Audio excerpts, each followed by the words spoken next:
잘 먹고 잘 사는 것이야말로 신이 주신 최고의 선물입니다.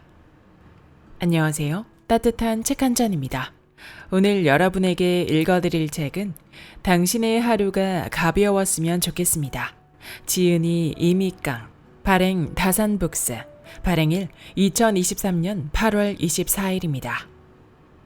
대장과 항문 건강은 면역력을 비롯한 우리 신체의 건강은 물론 일상의 쾌적함과도 직결됩니다. 망가진 식습관과 생활습관에서 비롯된 잘못된 배변 활동은 장과 항문 건강에 치명타를 입히며 과민성 대장 증후군, 설사, 변비, 체질, 심하게는 암까지도 발생시킬 수 있습니다. 노화와 비만은 당연하고 장과 항문 건강이 좋지 않으면 면역력이 떨어져 결국 온갖 질병에 걸리기 쉬운 몸으로 변해버리는 것입니다. 이미깡 원장은 쾌변하지 못하는 원인부터 일상을 괴롭히는 과민성 대장 증후군, 뚫릴 기미도 없는 변비, 숨기고 고민하다 결국 수술대에 오르게 되는 치질, 생명을 위협하는 대장암까지 그 정체를 면밀하게 살피며 증상과 질병을 해소하기 위한 운동법부터 당장 실천할 수 있는 생활습관과 식습관을 안내하고 있습니다. 그럼 지금부터 본문 일부를 낭독해드리겠습니다. 제대로 잘 먹어야 장이 건강해진다. 바쁘다 바빠 라는 말을 입에 달고 사는 사람들. 그래서일까요? 식사 시간도 특급 열차를 탄 것 마냥 순식간에 끝나버리곤 합니다. 많은 사람들이 음식을 몇 번 씹지도 않고 대충 꿀꺽 삼켜요. 이들은 꼭꼭 오래 씹는 사람들을 보고 답답해하기도 합니다. 연구에 따르면 우리나라 사람들의 식사 시간은 5분 미만이 7%, 5에서 10분 미만이 44.4%, 10에서 15분 미만이 36.2%라고 합니다.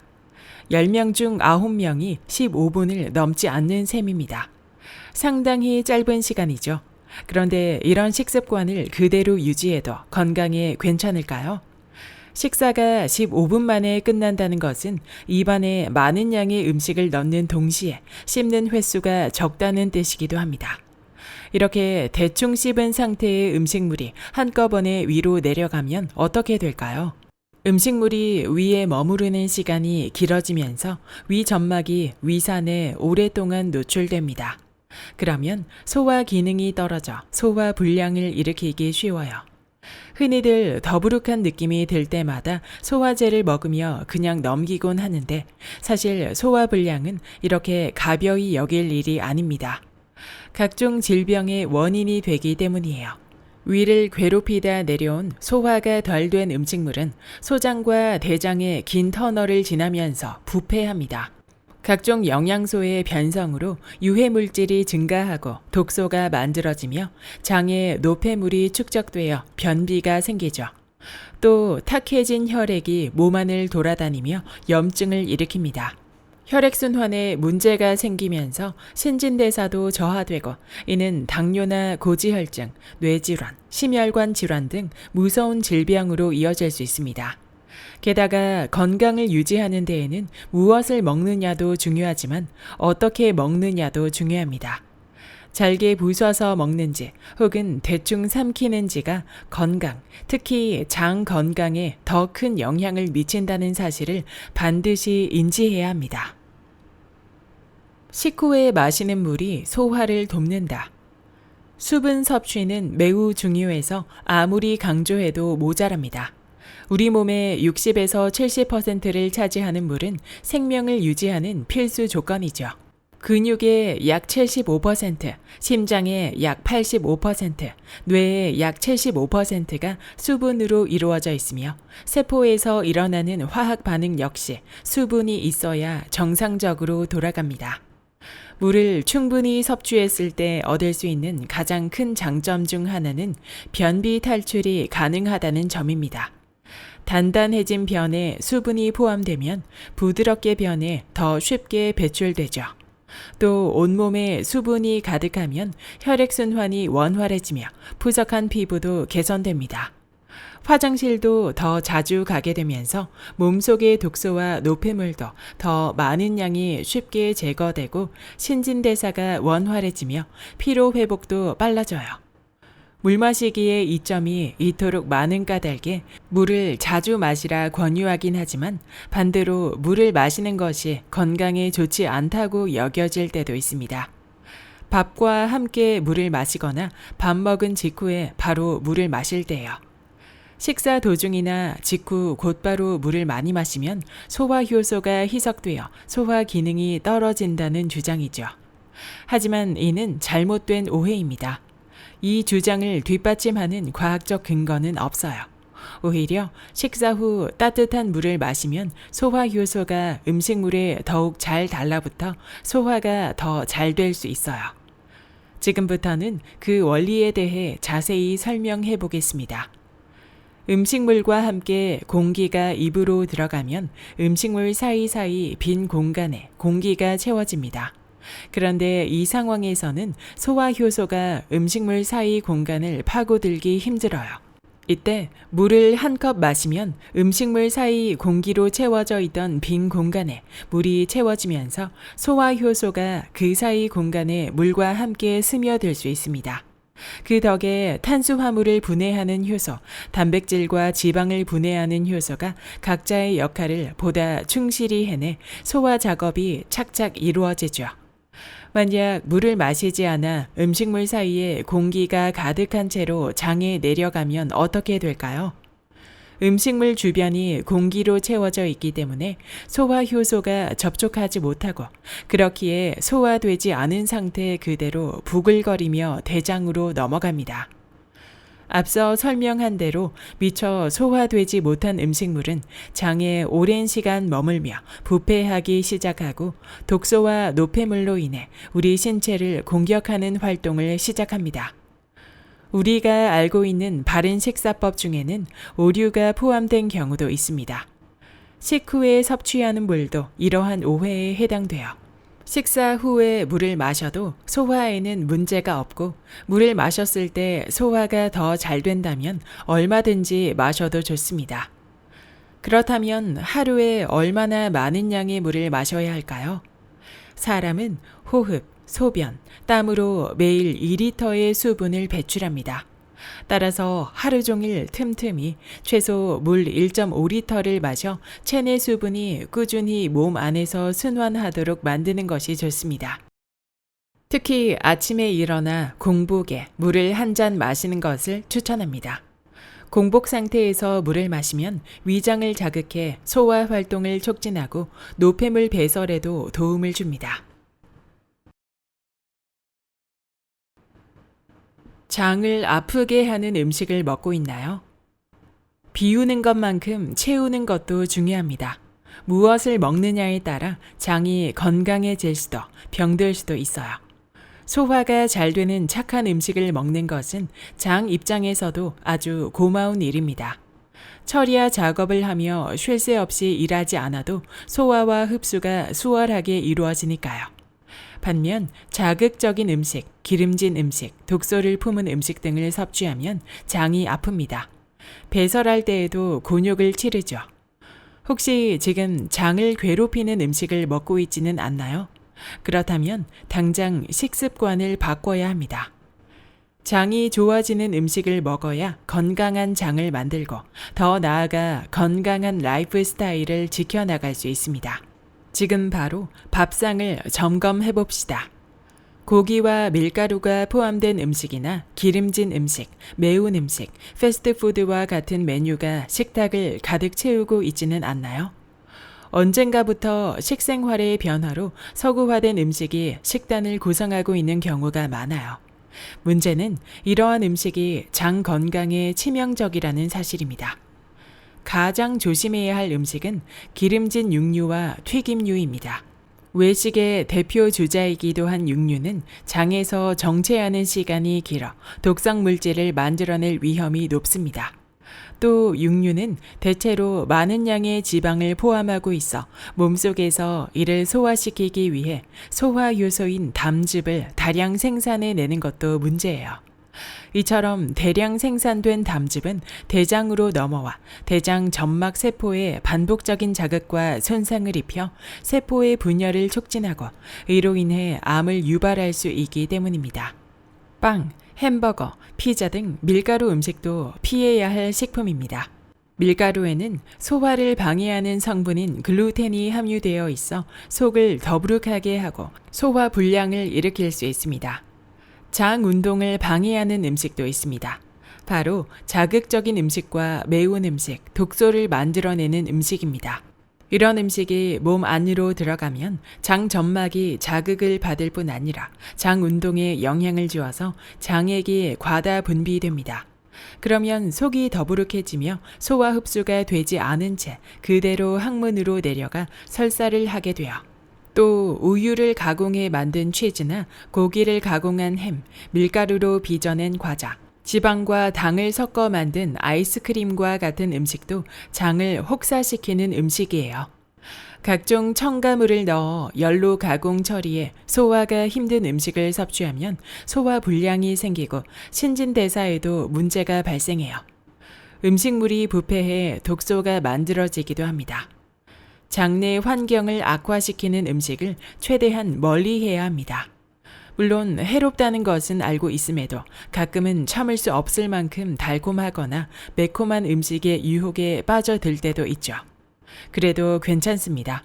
10번 중 한두 번이라도 먹지 않으려 노력하면 됩니다. 식습관을 바꾸기 위해 오늘부터 변하면 장 건강을 하루라도 더 빨리 회복할 수 있습니다. 대장이 좋아하는 식재료를 찾아라. 대장이 식이섬유를 좋아할 수밖에 없는 이유. 식이섬유는 수용성과 불용성 두 종류로 나뉩니다. 물에 녹는 수용성 식이섬유는 물과 만나 젤 형태로 바뀌어 대변을 부드럽게 만들어줘요. 뛰어난 흡착력을 지니고 있어 대장 내에 있는 콜레스테롤이나 유해물질을 체외로 배출시키는 데 탁월하죠. 또 유산균이 잘 자랄 수 있는 환경을 만들고 유해균의 성장을 막는 역할을 합니다. 물에 녹지 않는 불용성 식이섬유는 어마어마한 수분 흡수력을 지녔습니다. 물을 흡수하면 30배에서 40배까지 팽창해 크기가 커지며 장벽을 자극해요. 이로 인해 장의 연동 운동이 활발해지고 배변 활동도 원활해집니다. 덕분에 대변이 장에 오래 머무르지 않고 빨리 빠져나가 장내 환경이 깨끗하게 유지되며 변비도 예방할 수 있습니다. 여기서 더 주목할 것은 불용성 식이섬유 속을 채우고 있는 셀룰로스입니다. 셀룰로스는 배춧잎이나 무 이파리, 콩나물, 샐러리 같은 채소의 질긴 부분에 많이 포함되어 있으며 우리 몸에서 소화되지 않고 소장을 그냥 지나쳐 대장까지 내려갑니다. 그러면 그곳에서 기다리고 있던 박테리아가 이들을 토막토막 끊고 분해해 대장 점막의 에너지원으로 사용해요. 식이섬유를 많이 섭취하면 장이 튼튼해져 암까지 예방할 수 있는 이유입니다. 식이섬유는 고구마, 양배추 등 각종 채소와 통곡물에 많이 포함되어 있어요. 단, 무 이파리나 배춧잎을 먹을 때는 3에서 5cm 정도의 크기로 잘라서 먹는 게 좋습니다. 20cm가 넘어갈 정도로 긴 이파리를 통째로 먹으면 셀룰로스가 변 속에서 뼈대 역할을 해 뭉칠 수 있기 때문입니다. 만약 자갈동이 만들어져 항문 밖으로 내보내려는 찰나 이처럼 길다란 식이섬유가 내려오면 단단한 자갈동이 달라붙어 배변 시 항문이 찢어질 수도 있습니다. 그러니 김치나 콩나물을 먹을 때에는 적당한 크기로 잘라 먹는 게 좋아요. 장 운동을 바꾸는 음식의 힘. 건강에 좋지 않다는 걸 알지만 달콤하고 짭짤한 음식의 유혹에 넘어갈 때가 많죠. 매콤한 음식이나 자극적인 음식이 장에 무리를 준다는 사실을 알고 있음에도 무작정 입에 넣고 보는 상황이 자주 벌어져요. 반면 건강을 생각해 애써 찾아 먹은 음식에 배신을 안겨줄 때도 많아요. 의외로 많은 양의 당분을 포함한 과일이나 알고 보니 탄수화물 덩어리인 채소처럼 말이에요. 우리 입속으로 들어가는 모든 음식은 우리의 기대만큼 좋은 기능만 하지 않습니다. 어떤 음식은 소화를 힘들게 만들기도 하고 어떤 음식은 장 점막을 공격해 자극을 주기도 합니다. 장 운동을 방해하는 음식도 있어요. 그럼 장을 건강하게 하려면 어떤 음식을 먹어야 할까요? 결론부터 말하면 대장의 상태에 따라 먹어야 할 음식이 모두 다릅니다. 변비가 있을 때 섭취하면 장의 기능을 회복시켜주는 음식부터 알아보겠습니다. 변비가 발생했다는 것은 장 운동이 느려졌다는 의미입니다. 음식물 찌꺼기가 장에 오래 머무르며 수분을 많이 빼앗겼다는 뜻이기도 하죠. 이런 경우에는 대장 운동을 촉진하는 음식을 섭취해야 합니다. 사과, 레몬, 체리, 오렌지, 라임, 귤 등 신맛이 나는 과일이나 고구마, 현미, 바나나, 버섯, 곤약 등 식이섬유가 많은 식재료가 좋습니다. 우유나 아이스크림 같은 차가운 유제품은 장 운동을 빠르게 만들지만 자칫 설사를 일으킬 수 있어서 피하는 게 좋습니다. 고추, 후추, 겨자, 카레, 코코아, 커피 등 자극적인 음식도 되도록 피해요. 대장 활동을 촉진하지만 장 점막에 자극을 주기 때문에 오히려 장내 환경이 악화될 수 있어요. 설사를 하는 경우는 어떨까요? 설사를 하는 것은 장 운동이 너무 빨라 변이 수분을 머금은 채 배출되는 상황이죠. 이때는 홍삼, 자몽 등 알칼리성 쓴맛 나는 식재료나 꿀처럼 단맛이 나는 음식이 좋아요. 기름기 없는 고기나 계란 흰자 같은 단백질 또는 따뜻한 음식이 대장 운동을 감소시키는 데 효과적입니다. 건강한 장으로 거듭나게 하는 8가지 식재료. 지금부터는 장이 힘을 발휘하도록 돕고 면역력까지 높여주는 음식을 알아보겠습니다. 무엇보다 더할 나위 없이 좋은 음식은 장 속을 깨끗하게 대청소해주는 음식입니다. 유해 물질과 노폐물을 시원하게 내보내거나 유익균이 활발하게 움직이도록 돕는 음식. 설사나 변비를 유발하지 않는 음식도 여기에 해당돼요. 몸 안이 튼튼하면 바깥도 튼튼해지기 마련입니다.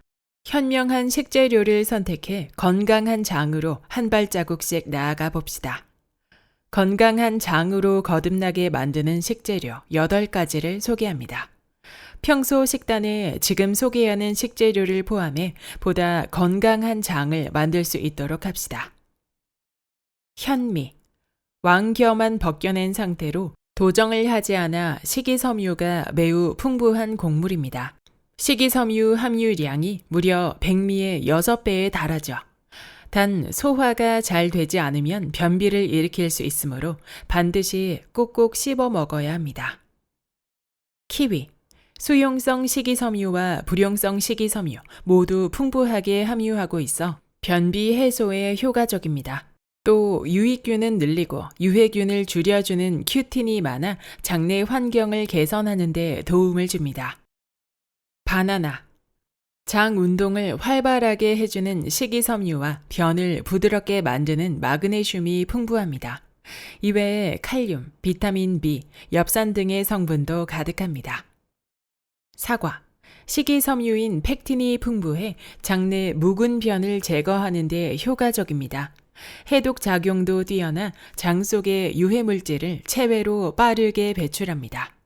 아침 공복 상태에서 껍질까지 섭취하는 게 쾌변하는 데 좋습니다. 당근. 식이섬유가 풍부하게 들어있어 변비 해소에 탁월합니다. 비피더스균을 활성화시키는 성분도 함유해 꾸준히 먹으면 장내 묵은 변 제거에 효과적일 수 있습니다. 버섯. 식이섬유가 풍부한 대표적인 식품이며 면역 증강 영양소가 풍부합니다. 장 운동을 활성화하는 불용성 식이섬유가 들어있어 변비 증상을 개선하는 데 도움이 되며 장내 세균의 균형도 조절해 줍니다. 고구마. 변비 해소에 효과적이고 콜레스테롤 수치를 낮추는 데 도움이 되는 식이섬유가 풍부합니다. 칼륨도 많이 함유하고 있어 혈관 건강에 좋아요. 된장. 식이섬유와 유산균을 많이 함유하고 있어 변비를 개선해주며 몸속의 독소를 제거하는 데 도움이 됩니다. 항암, 항균 작용이 뛰어난 키토 올리고당도 풍부한 대표적인 발효식품입니다. 활기찬 장을 만드는 복식호흡. 복식호흡만으로도 장을 튼튼하게 만들 수 있습니다. 횡격막을 사용해 호흡하는 복식호흡은 복강의 압력을 높여 혈액순환을 원활하게 만들고 장의 연동 운동을 활성화시킵니다. 더불어 코어 근육과 주변 근육을 강하게 해줘야 복근 운동에도 도움을 줘요. 복식호흡을 통해 몸이 이완되고 마음의 긴장이 해소되어 안정을 되찾을 수 있습니다. 복식호흡은 숨을 쉴 때 폐 밑에 위치한 횡격막을 아래로 밀어내 상복부만 부풀어 오르는 호흡법입니다. 방법은 어렵지 않아요. 숨을 들이마실 때 풍선이 부풀어 오르는 듯한 느낌으로 상복부를 부풀렸다가 천천히 내쉬면 됩니다. 하루에 2번, 1회 3분 이상 시도해보세요. 몸 곳곳으로 산소가 전해지면서 스트레스가 완화되고 장도 튼튼해질 거예요. 복식호흡 따라해보세요. 1. 긴장을 풀고 편안한 자세에서 양손을 배꼽 위에 얹어 삼각형을 만든다. 3초간 코로 숨을 크게 들이마시고 2초간 숨을 참으며 복압을 올린다. 숨을 들이마실 때 횡격막을 넓힌다는 느낌으로 복부를 풍선처럼 부풀려 손이 올라가야 한다. 2. 횡격막을 등 쪽으로 당기는 느낌으로 5초간 입으로 숨을 천천히 내쉰다. 이때 풍선의 바람이 모두 빠지듯 복부가 수축해야 한다. 사실은 저도 체질이 있습니다만 1년 전부터 화장실에서 가끔 피를 봐요. 빨갛게 된 변기를 보고 얼마나 깜짝 놀랐는지 몰라요. 항문에서 덩어리가 만져져요. 요즘엔 통증이 점점 심해져서 손을 댈 수조차 없어요. 항문 주위가 붓고 아프더니 이제는 고름까지 나옵니다. 속옷에 진물이 묻어 일상생활하는 데에도 어려움을 겪고 있어요. 화장실에 갈 때마다 항문이 찢어질 듯 아파 이제는 화장실에 가는 것 자체가 무서워요. 민망한 부위에 발생한 뜻밖의 통증에 혼자 끙끙 앓고 쉬쉬하는 전형적인 체질 환자들의 모습입니다.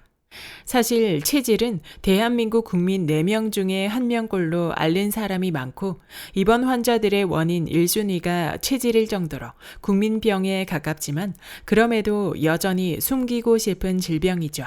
하지만 항문이 아프다는 체질이라고 설명해도 무방할 정도로 대장 항문 의학과를 찾는 환자의 70에서 80%는 체질 환자임이 명백한 사실입니다. 사실 체질은 하나의 질병이라기보다 항문 질환을 통틀어 총칭하는 단어입니다. 그 종류를 세분화하면 200여 가지가 넘어요. 그중 가장 흔하게 나타나는 질환을 크게 3개로 분류한 것이 바로 치핵, 치루, 치열입니다. 항문이나 직장 하부에 덩어리가 생기는 것이 치핵, 항문에 점막이 찢어지는 것이 치열, 항문 주변이 골맞다가 터져 농양이 생기는 것이 치루입니다. 발생하는 원인은 모두 제각각이지만 화장실을 잘 가지 못하는 상태, 즉 변비나 설사로 인해 발생하는 경우가 가장 흔해요. 그렇기에 더욱 치질은 반드시 짚고 넘어가야 하는 질병이기도 하죠. 치질로부터 내 몸을 지키는 법. 물론 사람마다 모두 다르겠지만 치질을 경험하는 사람들 대부분이 치질 자체를 부정하고 싶어 합니다. 작은 덩어리가 만져지긴 하는데 설마 치질은 아니겠지? 아닐 거야 라고 부정하며 몇 개월에서 최대 몇 년까지 치질과 함께 동고동락하죠. 그러다 빨간 피가 변기를 가득 채우고 나서야 의자에 앉지 못할 정도의 통증을 겪고 나서야 덩어리가 커져 생활이 불편해지고 나서야 병원을 찾습니다. 하지만 그때는 늦습니다. 치질은 초기에 병원을 방문하면 약물 치료로 얼마든지 완치할 수 있지만 한참 진행된 뒤에는 수술을 해야 하는 경우가 많아요. 만약 치질 증상이 나타난다면 악화되어 만성 치질로 발전하기 전에 반드시 병원을 찾아 적절한 치료를 받아야 합니다. 동시에 생활 습관과 식습관을 개선해야 합니다. 무엇보다 올바른 배변 습관을 갖는 것이 중요합니다. 변기에 앉아 책이나 스마트폰 삼매경에 빠져 있으면 자연스레 화장실에 머무는 시간이 길어집니다. 또 변비로 인해 항문에 필요 이상의 힘을 주는 습관은 복압을 증가시켜 항문 주위 조직을 압박합니다. 이 상태가 지속되면 치질 발생 가능성이 매우 커집니다. 따라서 배변 시간은 3분을 넘지 않도록 신경 쓰고 3분 이내에 변을 보지 못하면 과감히 중단하는 게 좋습니다. 저는 제 환자들에게 바지를 내리는 시간까지 포함하여 3분 내에 모든 일을 끝내라고 이야기할 정도로 화장실에 오래 앉아 있는 습관은 반드시 피하라고 조언합니다. 더불어 평소 좌욕을 하는 것도 도움이 됩니다. 좌변기 위에 좌욕기를 올려놓고 40에서 41도 정도의 온수를 가득 채운 후 약 3분간 엉덩이를 담그고 앉으면 혈액순환이 원활해집니다. 앞서 설명했듯 원활한 혈액순환은 장의 연동 운동도 촉진하기 때문에 화장실에 머무는 시간을 줄일 수 있죠. 또 자전거나 승마, 골프, 역도 등 항문 압을 높이거나 자극을 줄 수 있는 무리한 운동을 삼가는 것도 도움이 됩니다. 변비는 체질의 씨앗이라고 할 정도로 치질을 발생시키는 주요 원인 중 하나입니다. 그러니 식이섬유와 물을 충분히 섭취해 변비가 발생하지 않도록 신경 써야 합니다. 김, 다시마, 콩, 고구마, 감자, 사과, 당근 등은 섬유질을 풍부하게 함유하고 있으면서 열량이 낮아 장 운동은 물론 건강에도 도움이 되는 식재료입니다. 식사 때마다 이러한 음식을 챙겨 먹으며 나의 장 건강을 관리하는 것이 치질을 예방하는 방법입니다. 여기까지 당신의 하루가 가벼웠으면 좋겠습니다의 본문 일부였습니다. 이 책의 저자 이미깡님은 20년간 항문질환 연구와 치료에 집중해온 대장항문외과 전문의입니다.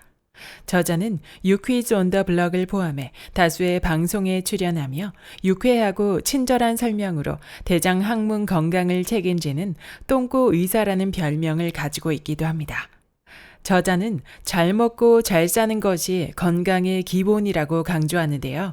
이 책은 장이 건강해지는 식습관, 운동법, 배변 습관부터 쾌변을 위한 소화기관 지시까지 유용한 건강 상식들이 가득했습니다. 대장 항문외과를 찾는 환자들의 대부분이 치질 환자일 정도로 치질은 많은 사람들이 앓고 있는 국민병인데요. 그럼에도 병원까지 와서 다시 발길을 돌리는 환자가 매우 많다고 합니다. 모든 질병이 그렇듯 초기에 발견하고 조치를 취한다면 가벼운 약물 치료로도 치료가 될 수 있기에 두려워하지 않을 것을 저자는 강조하기도 합니다. 아침에 쾌변을 하는 것은 하루의 컨디션, 나아가 평생의 건강을 좌우할 만큼 중요한 일이죠. 이 책을 통해 속을 채우고 비우는 모든 과정을 건강하게 관리해 나가시길 바랍니다. 구독과 좋아요와 댓글은 큰 힘이 됩니다. 다음 영상에서 만나요.